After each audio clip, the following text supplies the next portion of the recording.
बहुत समय पहले जब देवता और असुर दोनों ही ब्रह्मांड में अपनी शक्ति बढ़ाने में लगे हुए थे, तब दानवराज रंभासुर का विवाह एक कन्या महिषी से हुआ। महिषी कोई साधारण कन्या नहीं थी, वो एक सुंदर अप्सरा थी। रंभासुर और महिषी के संयोग से एक अद्भुत और विचित्र संतान का जन्म हुआ।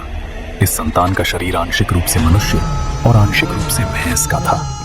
उसका नाम पड़ा महिषासुर। उसके भीतर असुरों का अहंकार और भैंस की अद्भुत शक्ति दोनों समाहित थे।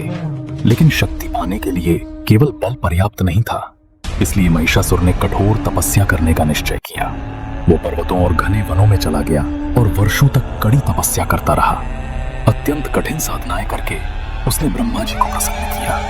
उसकी भक्ति और तप से प्रभावित होकर ब्रह्मा जी उसके सामने प्रकट हुए और बोले, वत्स, मैं तेरे तप से प्रसन्न हूं, वर मांग। महिषासुर ने चालाकी से कहा, हे ब्रह्मदेव, मुझे ऐसा वरदान दीजिए कि मेरा वध ना तो देवताओं के हाथों हो, ना असुरों के हाथों, ना ही किसी पुरुष या अन्य प्राणी के हाथों।